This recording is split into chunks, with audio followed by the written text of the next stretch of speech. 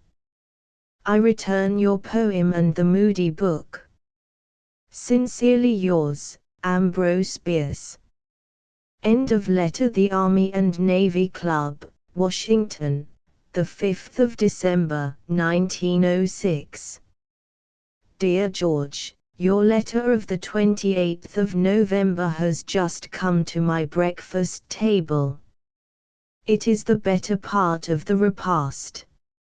Asterisk asterisk asterisk no, my dictionary will not sell. I so assured the publishers. I lunched with Neil the other day, he comes down here once a month. His magazine, I think he is to call it The Southerner or something like that, will not get out this month, as he expected it to. And for an ominous reason, he had relied largely on Southern writers, and finds that they can't write. He assures me that it will appear this winter and asked me not to withdraw your poem and my remarks on it unless you asked it. So I did not.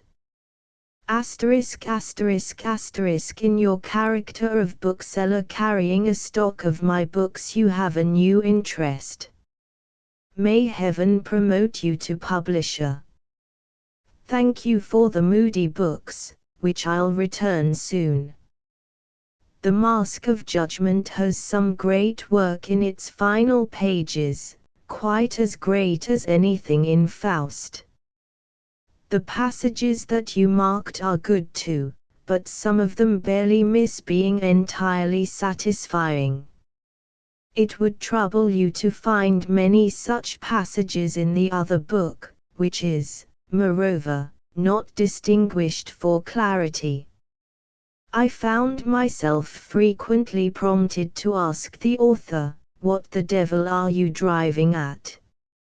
I'm going to finish this letter at home where there is less talk of the relative military strength of Japan and San Francisco and the latter power's newest and most grievous affliction, Teddy Roosevelt. Ambrose Bierce. P.S. Guess the letter is finished. End of letter. The Army and Navy Club, Washington, D.C., the 27th of January, 1907. Dear George, I suppose I owe you letters and letters, but you don't particularly like to write letters yourself, so you'll understand. Asterisk asterisk asterisk hanging before me is a watercolor of a bit of Carmel Beach, by Chris Jorgensen, for which I blew in $50 the other day. He had a fine exhibition of his Californian work here. I wanted to buy it all, but compromised with my desire by buying what I could. The picture has a sentimental value to me, apart from its artistic. Asterisk asterisk asterisk I am to see Neil in a few days and shall try to learn definitely when his magazine is to come out, if he knows. If he does not, I'll withdraw your poem. Next month he is to republish The Monk and the Hangman's Daughter with a new preface which somebody will not relish. I'll send you a copy. The house book is on its travels among the publishers, and so, doubtless, will long continue. Sincerely yours, Ambrose Bierce. End of letter. The Army and Navy Club, Washington, D.C., the 5th of February, 1907. Dear George, our letters crossed, a thing that happens oftener than not in my correspondence, when neither person has written for a long time. I have drawn some interesting inferences from this fact, but have no time now to state them. Indeed, I have no time to do anything but send you the stuff on the Battle of Shiloh concerning which you inquire. I should write it a little differently now, but it may entertain you as it is. Sincerely yours, Ambrose Bierce. End of letter. Washington, the 21st of February, 1907. My dear George, if you desert Carmel, I shall destroy my Jorgensen picture, build a bungalow in the Catskills, and cut out California forever. Those are the footprints of my damned canary, who will neither write himself nor let me write. Just now he is perched on my shoulder, awaiting the command to sing, then he will deafen me with a song without sense. Oh, he's a poet all right. I entirely approve your allegiance to Mammon. If I'd had brains enough to make a decision like that, I could now, at 65, have the leisure to make a good book or two before I go to the waste dump. Get yourself a fat bank account. There's no such friend as a bank account, and the greatest book is a checkbook. You may lay to that, as one of Stevenson's pirates puts it. No, sir, your boss will not bring you east next June, or if he does you will not come to Washington. How do I know? I don't know how I know, but concerning all, and they are many, who were to come from California to see me, I have never once failed in my forecast of their coming or not coming. Even in the case of although I wrote to you, and to her, as if I expected her, I said to one of my friends, she will not come. I don't think it's a gift of divination, it just happens, somehow. Yours is not a very good example, for you have not said you were coming, sure. So your colony of highbrows is re-establishing itself at the old stand, Piedmont. But Piedmont, it must be in the heart of Oakland. I could no longer shoot rabbits in the gulch back of it and sleep under a tree to shoot more in the morning. Nor could I traverse that long ridge with various girls. I dare say there's a boulevard running the length of it, a palace and a prison on each hand.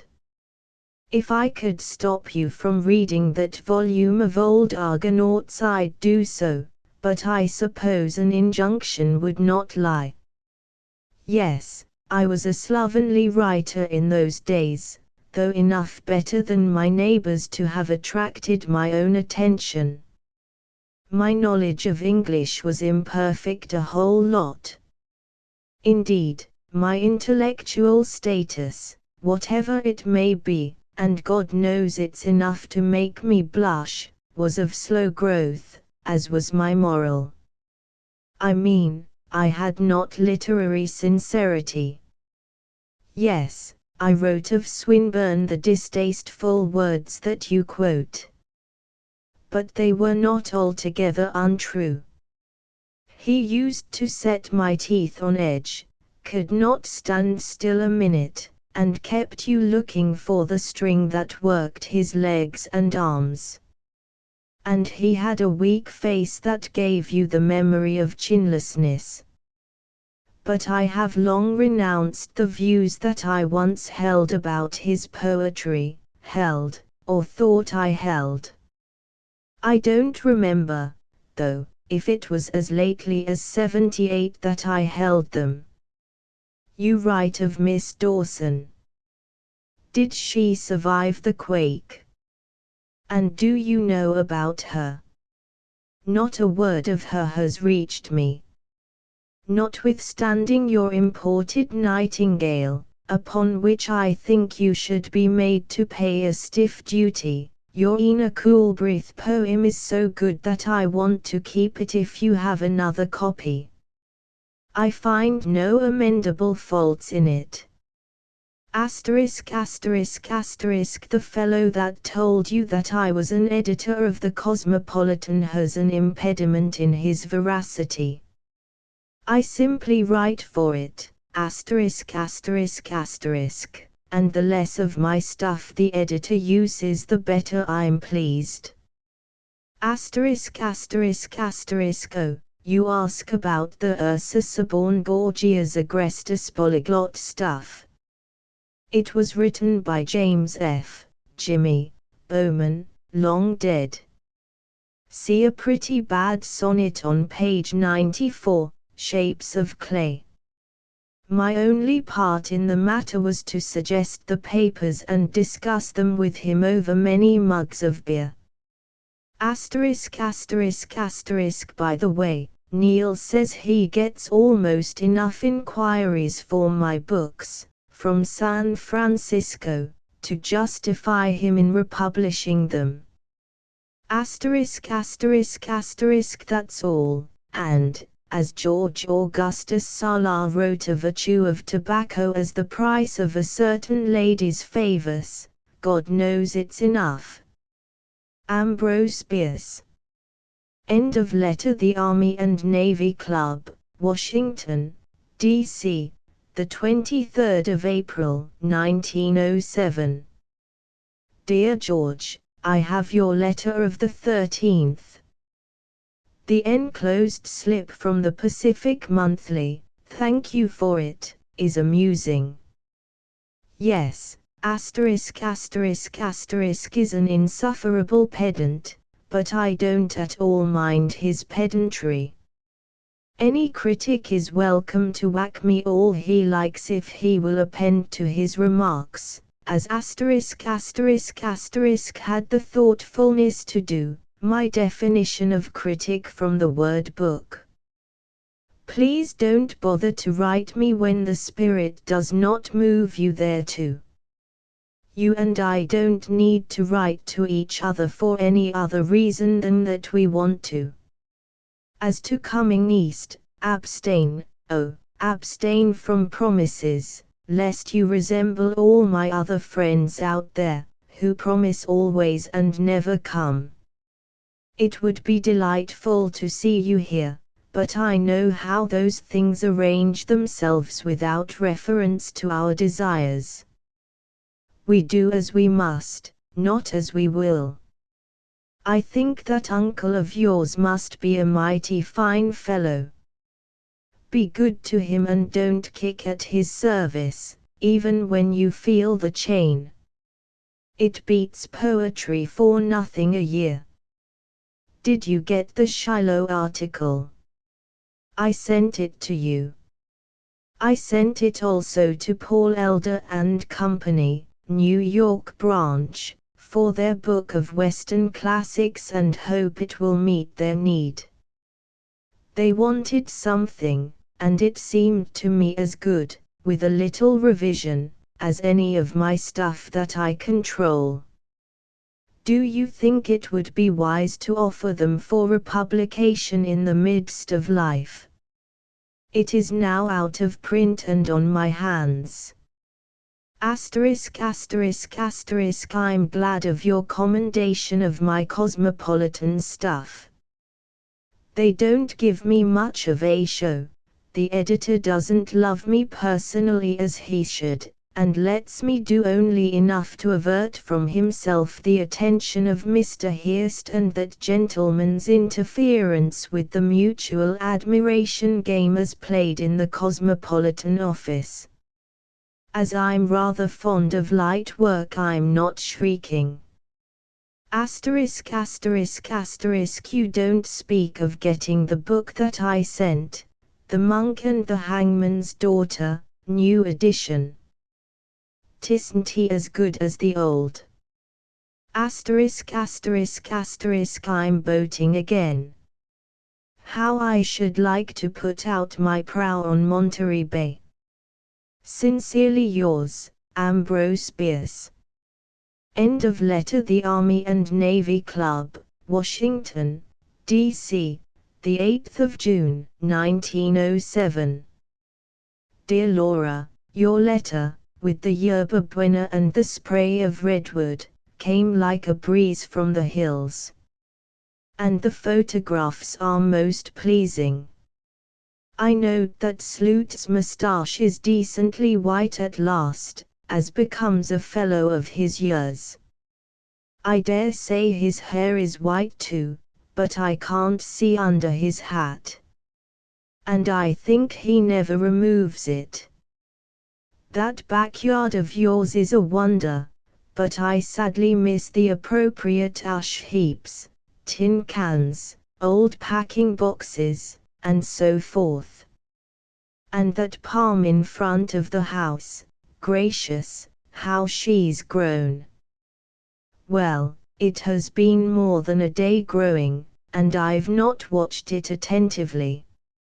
I hope you'll have a good time in Yosemite, but Sloots is an idiot not to go with you. 19 days is as long as anybody would want to stay there. I saw a little of Phyllis Partington in New York. She told me much of you and seems to be fond of you. That is very intelligent of her, don't you think? No, I shall not wait until I'm rich before visiting you. I've no intention of being rich, but do mean to visit you, some day. Probably when Grizzly has visited me. Love to you all. Ambrose Bierce. End of letter. Army and Navy Club, Washington, D.C., the 25th of June, 1907. Dear George, asterisk asterisk asterisk so asterisk asterisk asterisk showed you his article on me. He showed it to me also, and some of it amused me mightily, though I didn't tell him so. That picture of me as a grouchy and disappointed old man occupying the entire cave of Adullam is particularly humorous, and so poetic that I would not for the world cut it out. Asterisk asterisk asterisk seems incapable, like a good many others, of estimating success in other terms than those of popularity. He gives a rather better clue to his own character than to mine. The old man is fairly well pleased with the way that he has played the game, and with his share of the stakes, thank ye. I note with satisfaction your satisfaction with my article on you and your poem. I'll correct the quotation about the timid sapphires. Don't know how I happened to leave out the best part of it. But I left out the line about harlot's blood because I didn't, and don't, think a magazine would stand for it if I called the editor's attention to it. You don't know what magazines are if you haven't tested them. However, I'll try it on Chamberlain if you like. And I'll put in Twilight of the Year too. Asterisk asterisk asterisk it's pleasing to know that you've cut out your clerical work if you can live without it. Now for some great poetry. Carmel has a fascination for me too, because of your letters.